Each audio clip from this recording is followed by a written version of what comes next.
Hai, Assalamualaikum. Jumpa kembali kita di mana lagi kalau bukan di Apa Khabar Malaysia. Pagi ini sekali lagi kami digandingkan bersama saya Cedi dan juga Nurul bersama-sama dengan anda untuk kongsikan sepanjang 1 jam kami bersiaran. Pengisiannya cukup padat hari ini. Hari ini hari Rabu 23 Ogos 2023. Kurang lebih beberapa hari saja untuk kita sama-sama menyambut hari kebangsaan yang kita raikan untuk kali yang ke-66 tahun negara mencapai kemerdekaan. Semangat sebenarnya ni kan. Walaupun Mbak kata cek kan pengisian padat, tetapi kita bawakan konsep yang santai-santai saja untuk anda lebih mudah memahami, mudah untuk menerima dan mudah untuk merealisasikan, menghadam. Yang penting kita perlu cakna sentiasa mengenai perkembangan. Khasnya kita sebagai warga Malaysia kan ketika ini kita setiap kali sambutan bulan kemerdekaan, masa inilah waktu untuk kita menunjukkan, menginspirasikan, ya, semangat kecintaan negara. Waktu inilah nak kibarkan bendera dan waktu inilah ibu bapa nak menanamkan semangat cintakan negara lebih lagi kepada anak-anaknya. Seronok sebenarnya kita tengok kalau kita zaman-zaman dulu cik, zaman kecil lah kan.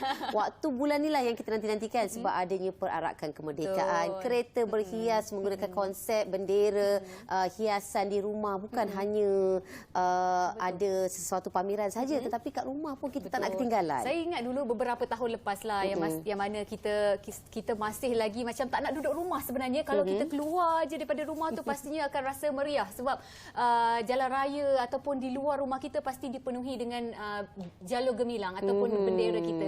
Seperti juga yang disarankan oleh Perdana Menteri Datuk Seri Anwar Ibrahim dan menyeru kepada semua rakyat Malaysia untuk sama-sama mengibarkan jalur gemilang sebenarnya dengan bulan kebangsaan bagi mempamerkan kesetiaan dan juga kecintaan pada negara selain menghayati semangat kemerdekaan itu sendiri. Betul, dan Perdana Menteri turut mengajak rakyat untuk meraihkan bulan berkenaan selain menunjukkan bahawa mereka adalah satu generasi yang memahami akan perjuangan generasi terdahulu bagi mencapai kemerdekaan untuk negara. Di setiap kenderaan, di setiap jabatan, di rumah, di mana sahajalah menunjukkan bahawa Malaysia ni sekarang bangkit sebagai negara yang bersatu padu, mempunyai cita-cita, punyai idealisme untuk menghayati semangat kemerdekaan. Ayuh, sama-sama kita ramai-ramai yang belum ada bendera tu, kalau boleh carilah satu. Sekarang pun kalau kita pergi dekat tol-tol ke ataupun kita melalui tol pun akan diberi secara percuma. Jadi boleh simpan dalam handbag. So kat mana-mana pun kita pergi mungkin kita boleh kibarkan jalur gemilang itu. Dan mungkin ini waktunya, waktu yang tepat ya sebenarnya untuk kita tinggalkan seketika mengenai sengketa apa yang ada, perbezaan politik dan kita meraihkan kebersamaan yang paling penting untuk menghargai dan mencintai negara kita, negara Malaysia. Dan untuk tahun ini Malaysia Madani, tekad perpaduan penuhi harapan. Demikian dipilih sebagai tema sambutan Hari Kebangsaan dan Hari Malaysia tahun ini. Tak sabar sebenarnya sambutan Hari Kebangsaan. Saya nak turun Putrajaya untuk sama-sama sambut. Berarak ke apa ni? Tak adalah. Nak tengok pagi-pagi kan.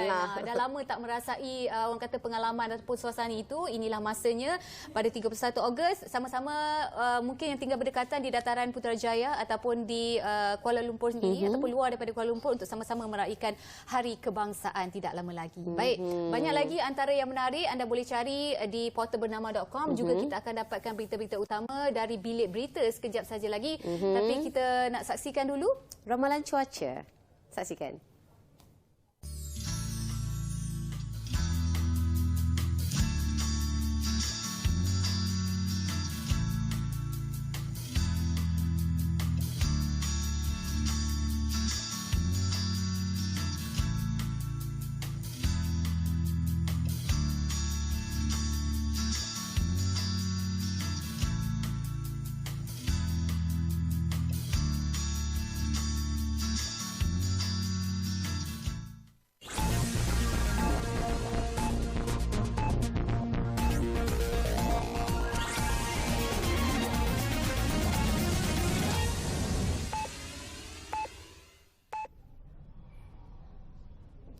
Salam hormat dan salam Malaysia Madani bersama saya Winsla Santiran dari Bilik Berita. Baik, kita mulakan dengan perkembangan ini. Polis menjalankan siasatan terhadap seorang pemilik dan pengendali akaun Facebook kerana disyaki mengeluarkan kenyataan menghina Perdana Menteri Datuk Seri Anwar Ibrahim. Pengarah Jabatan Siasatan Jenayah Bukit Aman, Datuk Seri Muhammad Syuhaili Muhammad Zain berkata, siasatan terhadap pemilik akaun Facebook berkenaan dibuat susulan hantaran videonya 18 Ogos lalu. Pengendali akaun Facebook itu dipanggil ke Unit Siasatan Jenayah Terkelas, Bahagian Pendawaan dan Undang-Undang D5, Jabatan Siasatan Jenayah Bukit Aman untuk diambil keterangan bagi membantu siasatan. Kes terbabit masih di peringkat siasatan dan orang ramai dinasihatkan untuk tidak membuat sebarang spekulasi atau berkongsi maklumat salah sehingga mengganggu proses siasatan atau menyebabkan suasana tidak harmoni dalam kalangan masyarakat. Media semalam melaporkan seorang aktivis masyarakat mempersoalkan tindakan Datuk Seri Anwar mengislamkan seorang saudara baharu di Kelang Selangor baru-baru ini dan tindakannya itu menyebabkan dia dipanggil polis untuk dirakam keterangan.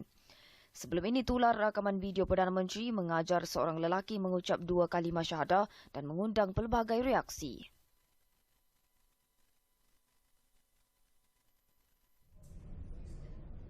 Baik, Kementerian Kesihatan akan menubuhkan Institut Kebangsaan Rawatan Prahospital dan Perubatan Bencana sebagai usaha untuk memastikan penyampaian perkhidmatan terbaik dapat diberikan kepada rakyat terutamanya ketika berdepan musibah dan bencana. Menteri Kesihatan Dr. Zaliha Mustafa berkata kerjasama hotspot antara kementerian dengan St. John Ambulance Malaysia SJAM dan Bulan Sabit Merah Malaysia BSMM sejak 2014 juga akan diperkemaskan bagi melaksanakan usaha berkenaan. Perkongsian kepakaran antara petugas Barisan Hadapan KKM dan EMRS, Unit Bantuan Perkhidmatan Kecemasan JBPM seperti latihan keselamatan kebakaran dan pengurusan bencana juga harus diteruskan untuk memastikan tugas mereka dapat dilaksana dengan cekap dan selamat. Jalinan kerjasama antara KKM dan JBPM dalam meningkatkan keupayaan perkhidmatan prahospital diwujudkan dengan pelancaran Emergency Air Ambulance Rescue Service.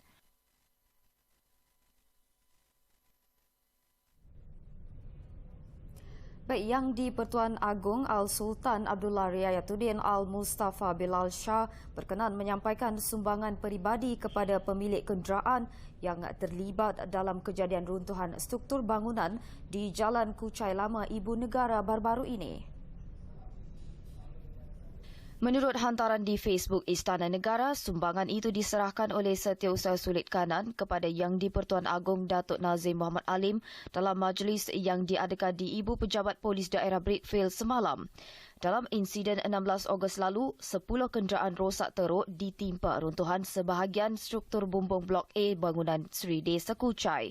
Al-Sultan Abdullah turut menzahirkan rasa kesyukuran insiden runtuhan yang berlaku itu tidak melibatkan kemalangan jiwa. Baik, sekian dari Bilik Berita. Salam hormat dan salam Malaysia Madani.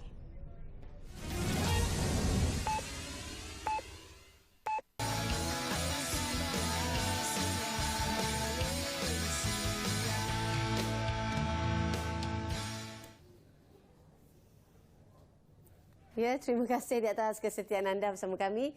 Kita kembali dalam topik hari ini. Perbincangan adalah apa khabar Malaysia. Abang kata cik tadi banyak sebenarnya pengisian yang padat berinformasi dan salah satu yang kita nak kongsi pengetahuan kepada rakyat Malaysia ketika ini adalah mengenai skim perubatan madani. Saya yakin tak ramai sangat yang mengetahui dan ambil tahu dan cakna mengenai perkara ini, tetapi ianya adalah satu perkara yang penting dan adalah amat kerugian besar sekiranya anda tidak mengambil peluang ini, sekiranya anda layak untuk menerimanya. Ya, dan ini juga merupakan satu inisiatif kerajaan dalam membantu untuk mengurangkan beban kos perubatan ataupun rawatan anda. Jadi macam Nurul katakan tadi, rugi kalau kita tak ambil peluang ini. Untuk bercakap tentang skim perubatan madani ini, di atas talian ketika ini bersama kita Encik Muhammad Fazril Abu Bakar selaku Ketua Seksyen Pakej Manfaat dan juga Mekanisme Pembayar.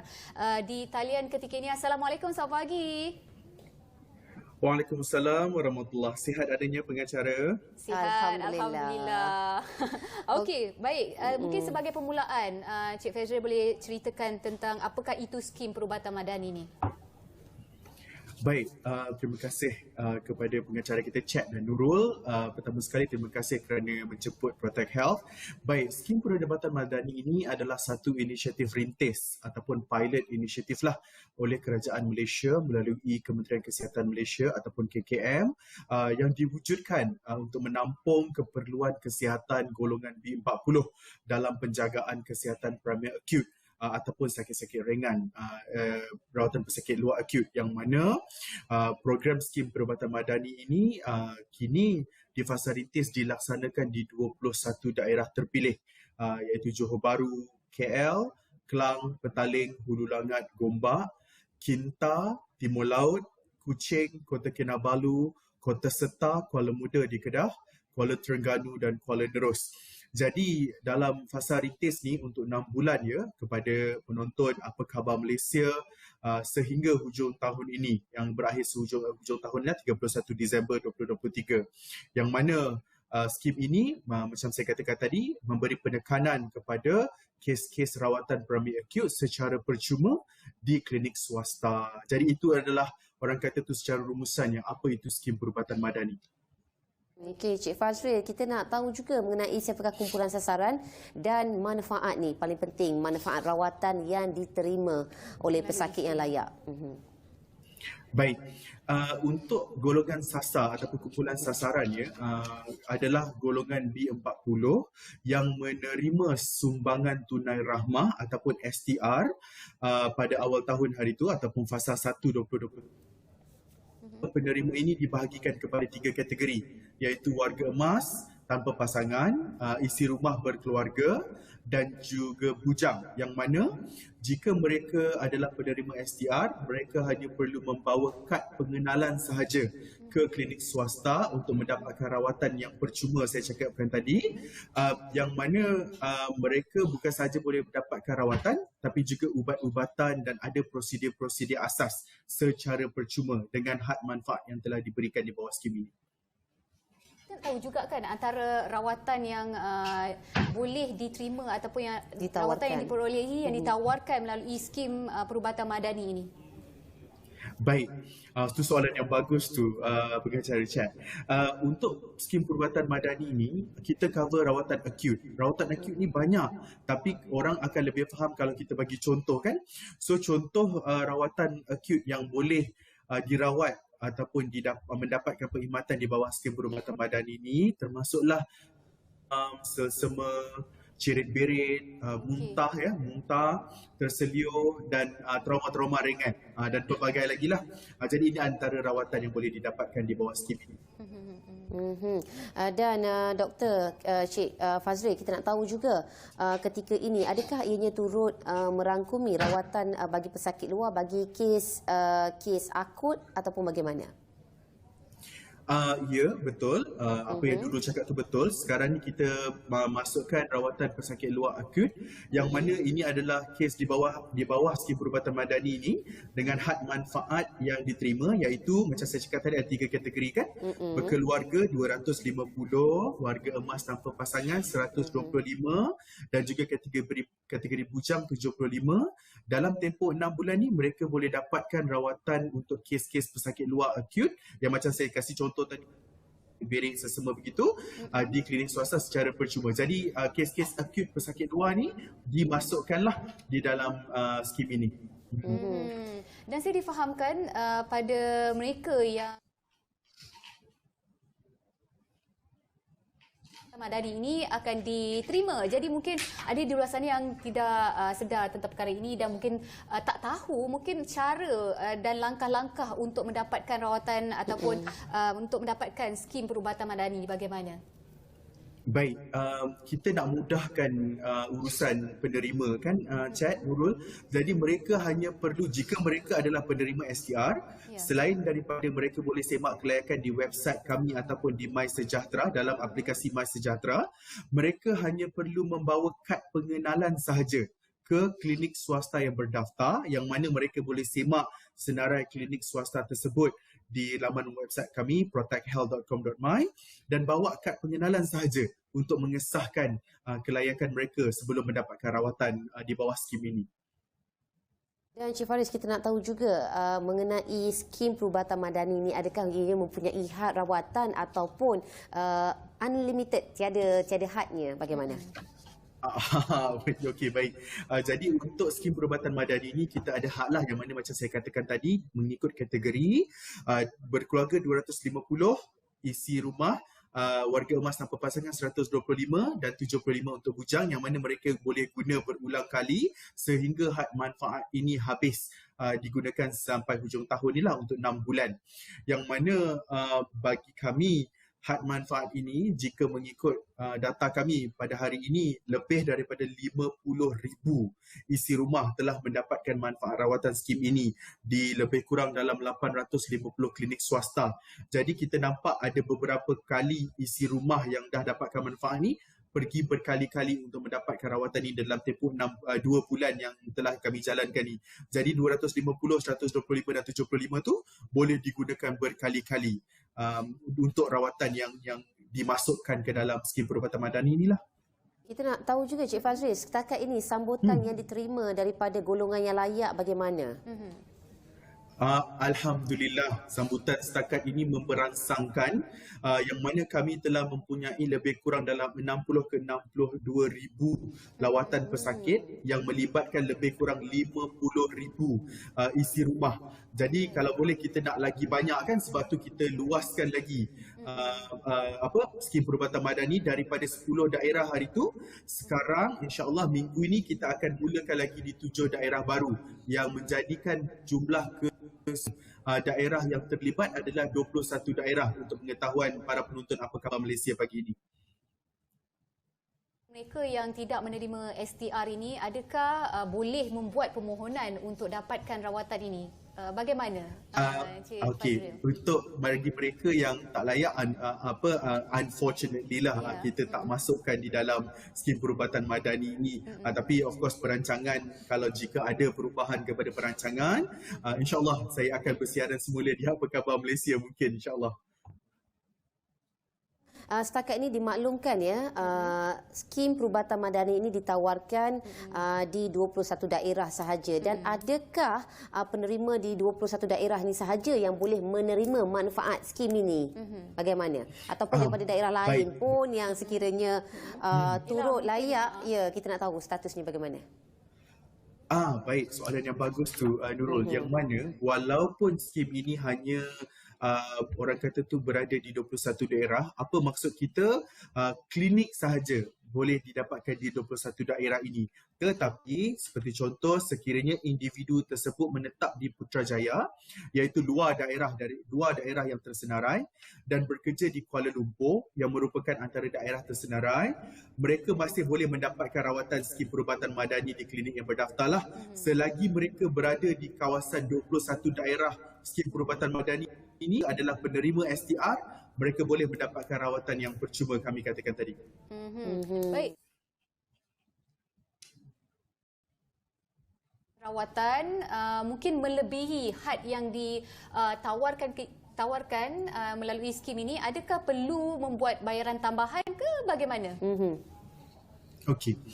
Jika sekiranya baki manfaat masih ada, pihak kami menyarankan pihak klinik swasta tidak mengenakan apa-apa caj tambahan ataupun caj lebihan sekiranya masih ada lagi baki daripada had manfaat. Contoh ya, kalau kita yang bujang RM75 pergi lawatan pertama, kita terkenakan cas sebanyak RM74. Jadi ada baki RM1 lagi kan. Kadang-kadang kita ni RM1 di klinik swasta apa je boleh dapat. Jadi di bawah skim perubatan madani, walaupun baki had manfaat adalah RM1, walaupun 50 sen sekalipun lah, pesakit ini masih boleh mendapatkan rawatan untuk kali terakhir. Contohnya 2 bulan akan datang dia demam pula, dia pergi ke klinik swasta dan RM50. Ada baki RM1 tadi kan? RM49 beza tadi tu, pesakit tidak perlu melakukan pembayaran, yang mana kami di Protect Health akan melakukan pembayaran tersebut kepada klinik swasta, dan klinik swasta tidak boleh mengenakan caj tambahan tersebut. The difference tu, klinik swasta tak boleh ambil daripada patient ataupun pesakit.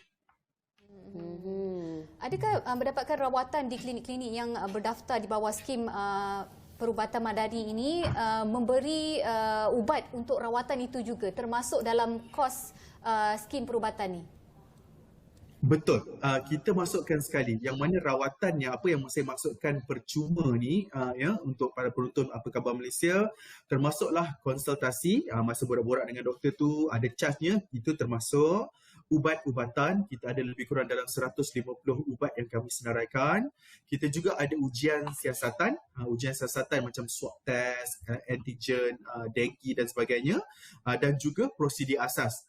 Prosedur asas macam jahit luka, X-ray dan sebagainya. Jadi semua ini kami kategorikan sebagai perkhidmatan rawatan acute primer yang boleh didapatkan secara percuma di klinik swasta. Itulah skim perubatan madani. Kita nak kongsikan kebaikan yang pastinya ya Cik Fazril dan kelebihan skim perubatan madani ini. Mungkin boleh kongsikan seketika bersama dengan penonton. Apa khabar Malaysia?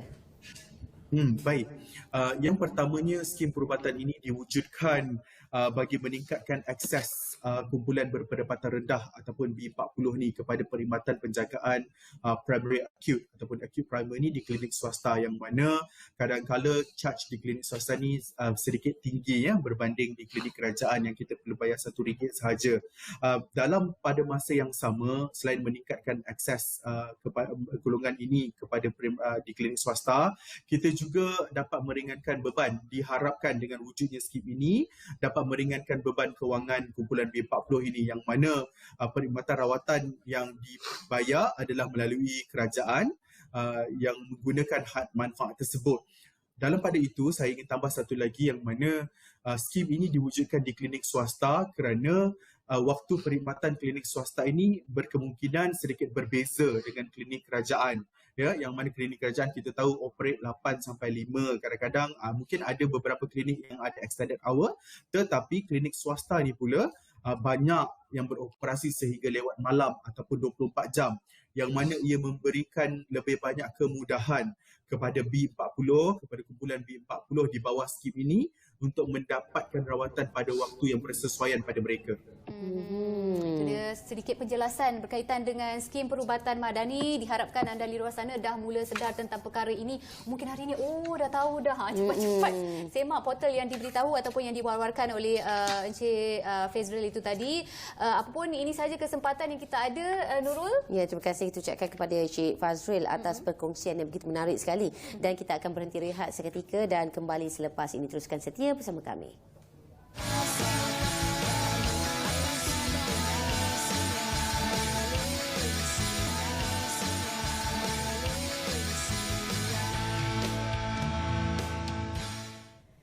Ya, bersua kembali di Apa Khabar Malaysia. Seperti yang kita war-warkan tadi, kita hanya membilang hari sahaja untuk menyambut hari kebangsaan yang bakal menjelang tiba tidak lama lagi. Jadi pelbagailah pengisian ataupun acara yang banyak disusun atur oleh badan-badan bukan kerajaan maupun badan kerajaan itu sendiri untuk menyemarakkan lagi semangat kemerdekaan. Antaranya program ataupun aktiviti yang bakal berlangsung iaitu Merdeka Panther at Green Factory. Menarik juga tu untuk kita ketahui apakah program ini. Tentunya kita bersama dengan tetamu yang kami jemput pada hari ini. Silakan Nurul.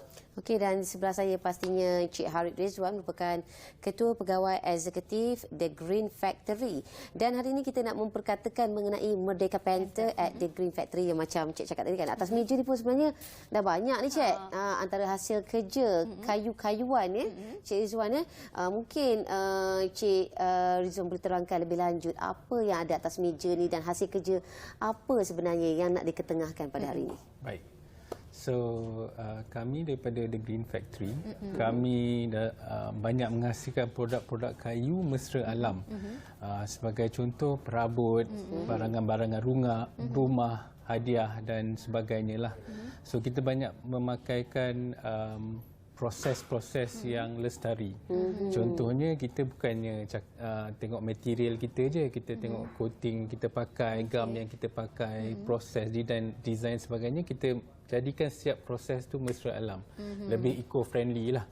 So jadi kami dah buat eksperimen ni dalam lebih daripada 10 tahun dalam industri kayu lestari ni, dan kami dapat banyak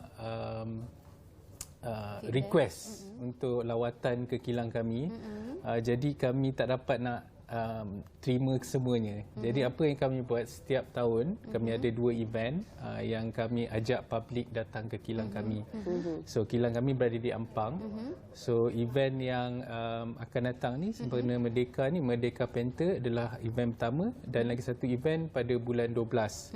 Jadi untuk hari kemerdekaan ni kita buat Merdeka Panther ni untuk satu memartabatkan kerja kayu, Baik. kedua mempromosi kelestarian dan ketiga menyambut hari kemerdekaan kita lah. Jadi kita ajak orang datang ke kilang kita daripada untuk Sabtu ni 26 hari bulan Ogos where daripada 10 pagi sampai 6 petang kita ada lawatan kilang, kita ada demonstrasi, kita ada basic kerja-kerja kayu asas, kita ada art exhibition, aktiviti wood on art dan sebagainya lah. So jadi itu yang kita buat untuk kita cerita kepada publik tentang proses-proses yang lestari. Baik, Kita tahu dijalankan di The Green Factory, lokasinya di Kampung Baru Ampang, bermula 10 pagi hingga 6 petang hari Sabtu ini. Mungkin nak tambah lagi antara aktiviti-aktiviti yang telah pun disusun atur untuk pengunjung-pengunjung datang menyertai program ini. Baik. Kita ada aktiviti-aktiviti yang berlangsung seluruh hari. So kita ada sepanjang hari. Jadi kita ada factory tour where pengunjung dapat tengok daripada proses kita menghasilkan produk-produk lestari. Sebagai contoh, kita pakai kayu terpakai. Jadi kayu pellets, kayu-kayu dari rumah lama. Pengunjung dapat tengok macam mana proses kita restorasi dan kita jadikan produk. Itu salah satunya lah. Dan sebab tahun ni kita nak lebih banyak interaktif aktiviti, jadi pengunjung dapat melakukan kerja-kerja asas kayu sebagai contoh. Boleh try lah juga. Boleh. Apa yang kita dapat saksikan di skrin ketika ini itu antara aktiviti yang mereka lalui apabila berkunjung ke The Green Factory. Dan mungkin Cik Rizwan boleh terangkan sedikit sebanyak antara berapa jangka masa yang mereka akan lalui di situ dan berapa banyak pit stop yang mereka akan tempuhi. So kita ada lebih kurang 7 stesen. So ada yang factory tour, kita ada aktiviti sebagai contoh art on wood, kerja-kerja kemasiapan kayu. Jadi apa yang kita jangkakan masa yang boleh diambil dalam masa sejam ke 2 jam lah. Jadi boleh datang bila-bila masa saja. Aktiviti untuk isi keluarga, untuk budak-budak, Baik. untuk orang dewasa dan sebagainya lah. Okey, seperti yang kita tahu, kalau kerja-kerja kayu ni tak semestinya kerja kraft tangan je, tapi orang akan terfikir bila tengok hasil kerja yang dibawa oleh Encik Haris ni, kita tengok kraft tangan. Bagaimana? Apa yang dihasilkan oleh The Green Factory sebenarnya? Ada perabot ke bagaimana? Kita menghasilkan macam-macam produk kayu. Okey. So kilang The Green Factory ni merupakan kilang research dan design. Jadi kilang kita menghasilkan beratus design dan beribu produk untuk yang kita hantar ke lebih daripada 20 negara sekarang. And barang-barang yang kami buat, contoh perabot, perabot rumah, perabot pejabat, barang-barangan rumah seperti pemotong kayu, perhiasan dan corporate gift lah. Kita banyak buat corporate gift terutama untuk syarikat-syarikat yang fokus pada kelestarian dan sustainability sekarang ni is a hot topic kan. Ya. Cik Rizwan, kita tahu juga kayu ni ada mempunyai pelbagai jenis ya. Antara jenis kayu yang sesuai untuk dijadikan hiasan tu kayu apa sebenarnya? So di kilang kita pakai 3 sumber kayu yang lestari lah. So sumber pertama ialah plantation wood atau kayu peladangan. So kita tak ambil kayu daripada hutan, kita ambil daripada ladang-ladang kayu. Jadi contoh yang kita pakai kayu peladangan, kayu getah, ini maksudnya daripada ladang-ladang getah. Dan yang kedua kita pakai kayu akasia daripada ladang di Sarawak. So itu kategori pertama. Kategori kedua kita menggunakan kayu terpakai. So kayu terpakai ni macam pallet, kotak-kotak kayu, rumah-rumah lama, kayu second hand. Itu ialah yang kedua lah. Dan ketiga kayu bersijil atau certified timber. So kayu bersijil ni datang daripada hutan, tapi hutan yang terjaga. Okey. So bila kita cakap terjaga ni, macam sekarang kita menggunakan sijil PEFC. So PEFC ni ada sijil daripada Eropah yang mengatakan kayu kita datang dari sumber yang terjaga. Sumber terjaga ni maksudnya kalau hutan tu dia tak boleh daripada pembalakan haram. Dia tak boleh potong semua pokok sekaligus. Dia dalam satu kawasan tu ada beberapa pokok je dia boleh ambil yang sudah matang. And then dia ada penanaman semula dan setiap tahun hutan-hutan ni akan diaudit oleh third party untuk make sure dia orang comply dengan international standard. Jadi kat Malaysia ni lebih kurang 30% daripada our hutan adalah hutan yang terjaga atau bersijil. Jadi kita hanya ambil sumber daripada hutan-hutan tersebut lah. Biasanya kayu-kayu ni kan orang gunakan juga untuk buat rumah kan, betul. Haris. Tapi setakat ini permintaan kayu untuk rumah bagaimana? Masih lagi ada sambutannya ke bagaimana? Okey. Sekarang ni kita banyak rumah-rumah simen kan. Okey. Tapi kalau nak buat rumah-rumah kayu ni menggunakan kos yang sangat tinggi. Jadi apa yang kita nak promote sekarang ni ialah tak sebenarnya keseluruhan rumah tu kita pakai kayu. Kita macam di kilang kita kalau tengok kita punya galeri. Bahagian depan je fasad saja yang kita pakai kayu. Jadi itulah salah satu kita nak mempromosi penggunaan kayu ni bukan dengan keseluruhan tapi elemen-elemen sama ada luar sedikit ataupun dalam rumah. So sekarang ni sebagai contoh kayu yang saya pakai kayu bersijil ni. So kayu ni ni ialah kayu balau. So kayu balau ni biasa rumah-rumah kampung kita dulu semua pakai kayu ni. So kayu ni sangat durable and sangat long lasting lah.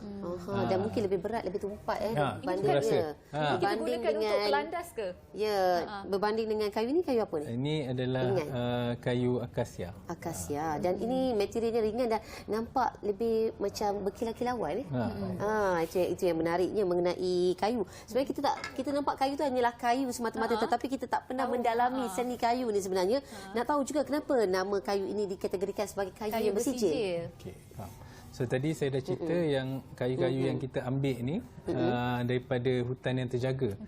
Jadi setiap kayu tu kita boleh tahu asal dia kat mana. Contoh kalau kita ambil kayu ni di Pahang, kita tahu daripada kampung mana dia ambil. Jadi kita bila kita nak ambil pokok tu, kita akan bawa ke tempat pemotongan kayu, sawmiller. So sawmiller tu pun also kena ada sijil juga. And lepas sawmiller dah potong kayu-kayu tu jadi papan, dia hantar ke kilang kita. So kilang kita buat produk-produk lah. So kilang kita pun bersijil. Jadi setiap proses yang dilalui yang bersijil, produk akhirnya tu kita boleh cakap dia bersijil. Kalau sebagai contoh hutan tu bersijil, tapi sawmiller atau pemotong kayu tu tak bersijil, lepas tu sampai ke kita buat produk bersijil, dah terputus kan.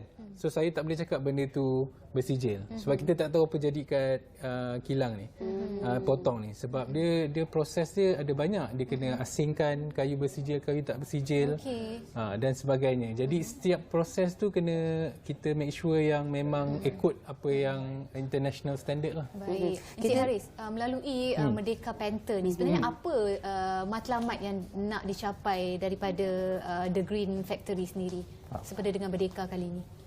So kami banyak fokus kepada aktivism, iaitu banyak mengajak corporates dan orang awam tentang kelestarian. Jadi salah satu apa yang kita nampak is kalau kita nak cakap pasal kelestarian, kita Google example selalu daripada luar negara, di Sweden, Jerman dan sebagainya. So apa yang kami nak cerita atau tunjuk ialah kita di Malaysia ni kita boleh melakukan proses-proses yang setanding antarabangsa. Macam di kilang kita telah beroperasi dalam bidang industri kayu lestari ni selama 10 tahun. Jadi proses penambahbaikan, R&D dan sebagainya kita dah buat. And kita dapat buktikan yang kat Malaysia ni kita boleh menghasilkan produk atau membuat perniagaan yang baik dengan cara-cara lestari. So jadi kita buat event ni untuk mengajak lebih banyak orang cuba untuk kita lihat konsep baru perniagaan untuk masa depan yang bukan saja baik dari segi inovasi dan rekaan tetapi baik untuk alam sekitar dan jangka masa panjang. Dan kita nak tahu juga harapan bersempena dengan penganjuran Merdeka Panther pastinya. So saya ingin menjemput semua pihak untuk datang lihat dan beri pendapat sekali macam mana kita dapat sama-sama membangunkan kelestarian di Malaysia dan macam mana kita nak lihat industri kayu salah satu industri yang boleh membantu bukan saja dari segi ekonomi tapi dari segi kelestarian negara kita. Baik, itu dia. Saya tak sabar kalau nak pergi kan, saya nak try art on wood tu. Melukis atas Sebenarnya papan. bagus juga chat bawa aktiviti bersama anak-anak. Kadang-kadang kita di Kuala Lumpur terhad. Yang kita tahu bawa ke zoo, ke taman, taman sampai tak tahu pergi mana dah. Jadi inilah masanya kalau berkelapangan datang hari Sabtu ini 26 Ogos bermula 10 pagi hingga 6 petang di The Green Factory di Jalan Kampung Baru. Okey. Kampung Baru Ampang. Itu yang pastinya. Yuran masuk sebenarnya dah murah dah. RM5 je bagi setiap dewasa dan kanak-kanak dan kanak-kanak berumur 6 tahun ke bawah boleh masuk secara percuma. Inilah masanya untuk bersama dengan aktiviti keluarga dan lebih mengenali hasil kerja kayu sebenarnya kan. Kalau tak kenal maka tak cinta. Okey, terima kasih banyak. Kita ucapkan kepada tamu kita Encik Haris Rizwan. InsyaAllah kita jumpa di lain kesempatan. Baik, sekali lagi kita nak berhenti rehat seketika. Jangan ke mana-mana, kembali di Apa Khabar Malaysia. Ya, ada kat tak cik?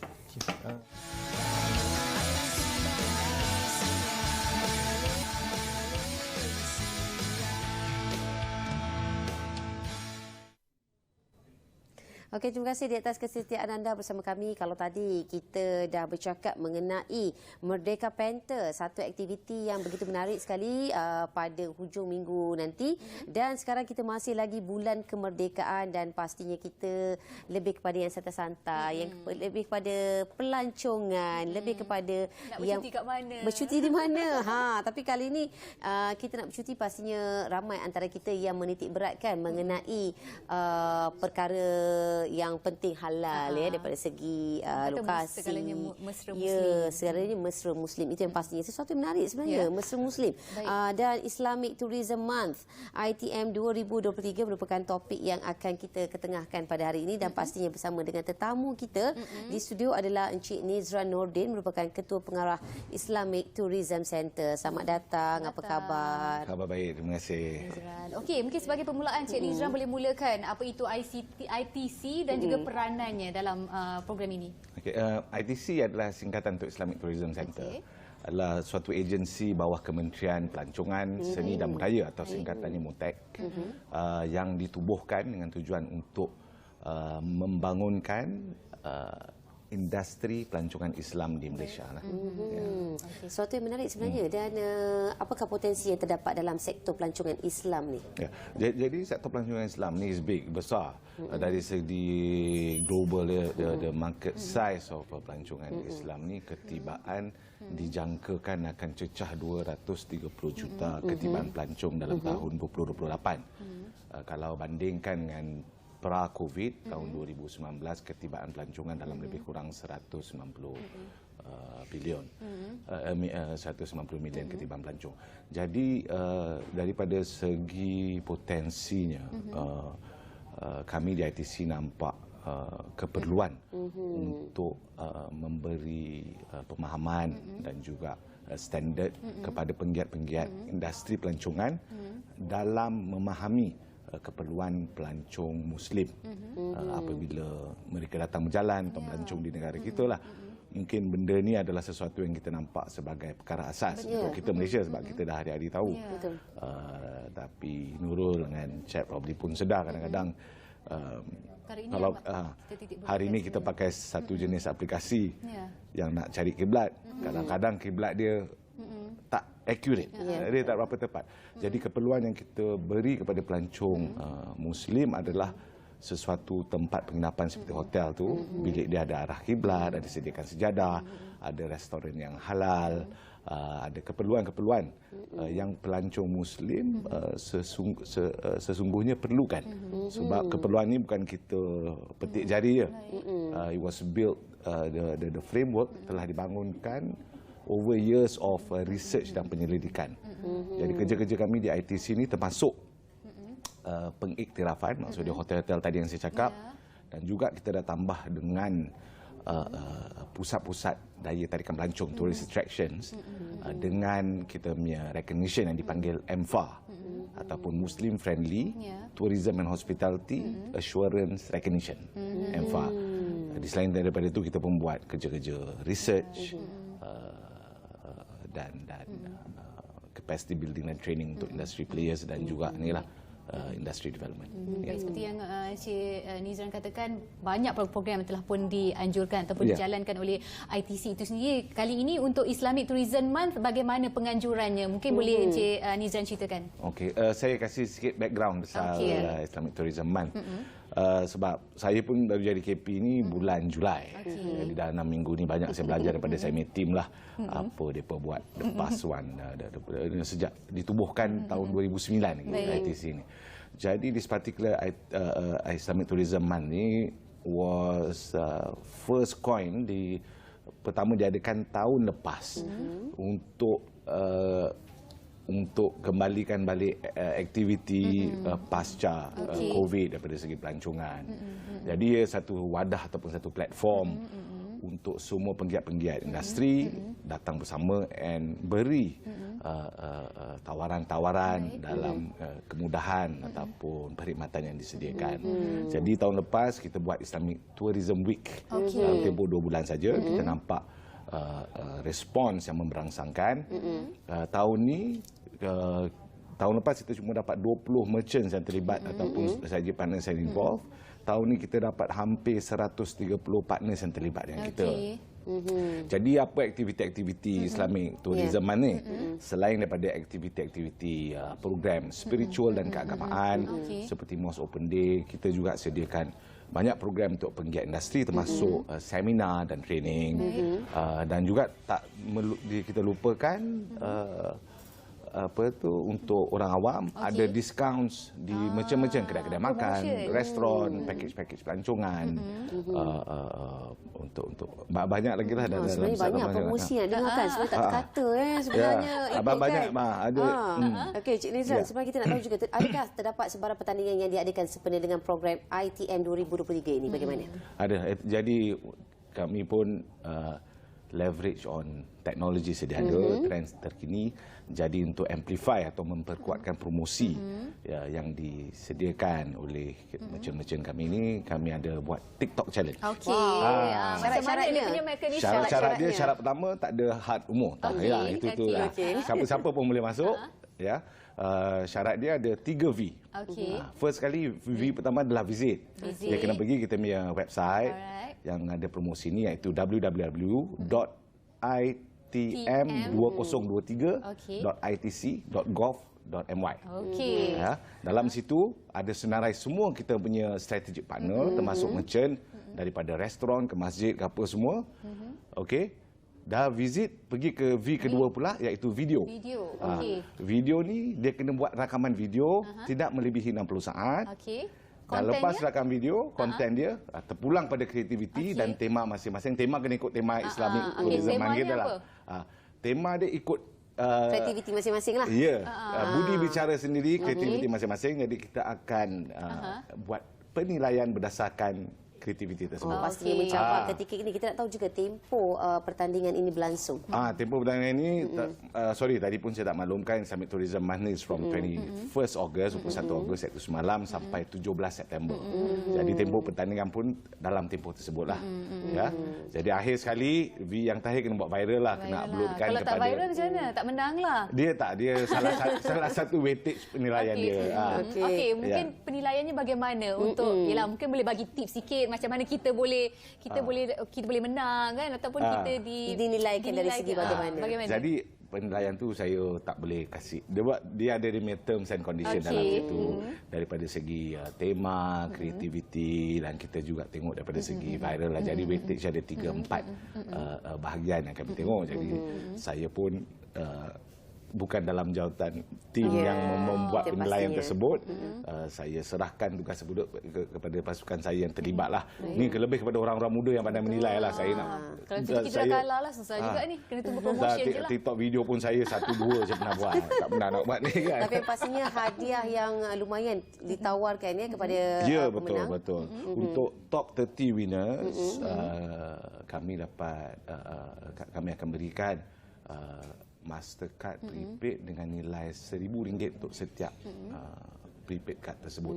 Mastercard yang telah of course ditaja oleh Mastercard rakan strategi kami. Untuk penganjuran Islamic Tourism Month ni diadakan mana-mana platform atas talian ke ataupun on ground turun padang untuk turun padang. Dia di mana? Program-program ini termasuk Mosque Open Day. Okey. Jadi Mosque Open Day ini setakat ini ada keterlibatan masjid-masjid seperti Masjid Jamek di KL, Masjid Sultan Iskandar di Johor, Masjid Paloh di Ipoh, Masjid Panglima Kintar di Ipoh. Jadi Mosque Open Day ini melibatkan memberi peluang kepada orang ramai untuk melihat aktiviti-aktiviti dalam masjid tersebut. Kita sebagai orang Malaysia mungkin kita nampak tak ada apa ni, tapi untuk pelancong you'll be surprised. Di Masjid Jamek sahaja saya dimaklumkan every day dalam 500 pelancong datang. Di Masjid Shah Alam, Masjid Biru tersebut pun pelancong terkenal di kalangan pelancong-pelancong Jepun. Jadi peluang-peluang ini ITC dan juga MUTEK ini nampak satu keperluan untuk kita dapat memberi perkhidmatan khusus untuk keperluan pelancong-pelancong Muslim inilah. Daripada program Islamic Tourism Month yang akan berlangsung daripada 21 Ogos hingga 17 September 2023 ni dan mungkin Cik Nizam boleh jangkakan apakah impak yang boleh kita terima daripada program ini?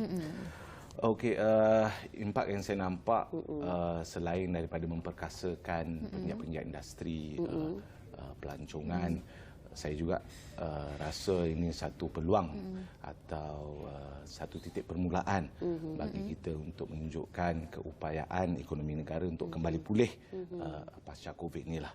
Sebab ramai penggiat-penggiat industri pelancongan dan juga perniagaan amnya yang terkesan daripada pasca Covid. Dan kalau kita nak lihat, saya juga mengambil iktibar ataupun wawasan daripada leadership di kementerian, termasuk menteri dan timbalan menteri saya yang nampak pelancongan ini adalah low hanging fruit untuk kita bantu dalam pemulihan ekonomi negara kita. Baik. Dan seperti yang kita tahu, Malaysia ni sentiasa menjadi destinasi pilihan untuk pengunjung ataupun pelancong Muslim khususnya. Jadi apa yang membuatkan mereka memilih Malaysia itu sendiri dan apa yang ITC lakukan agar Malaysia ni sentiasa dekat dan menjadi pilihan nombor satu di hati mereka, khususnya pelancong-pelancong Muslim dari luar? Wah, itu soalan yang agak challenging. Jadi kita ni mungkin bias lah bagi kita Malaysia. Jadi apa kita tengok Malaysia ni, we are blessed. Kita ni, kita ada macam-macam kat Malaysia ni. Nak ekoturism, boleh masuk hutan, boleh masuk gua. Betul. Ada, yang negara lain tak ada.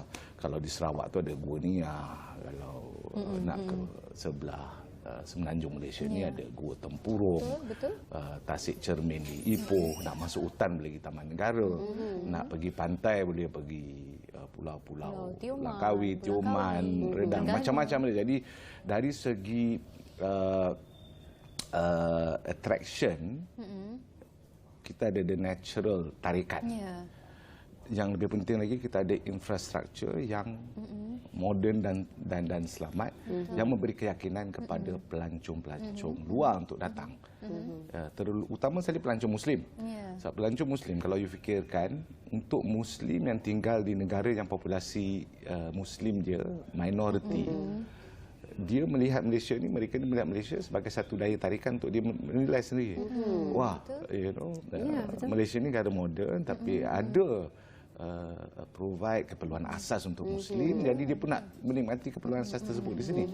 Jadi kita punya spektrum untuk keperluan untuk kita serve pasaran pelancong Muslim ni bukan sahaja yang di mana Muslim ramai, tapi juga Muslim di negara yang populasinya minoriti Muslim.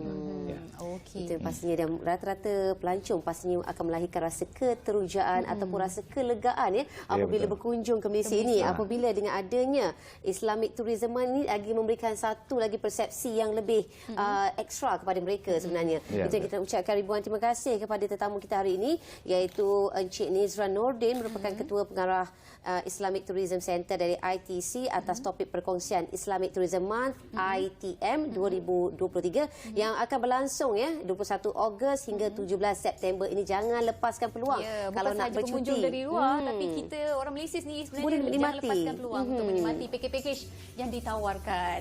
Baik, sebenarnya kita dah sampai di hujungnya. Terima kasih banyak-banyak atas kesetiaan anda. Jumpa lagi insyaAllah di lain masa. Saya Cik diundurkan diri. Assalamualaikum. Salam hormat, jumpa lagi. Bye-bye.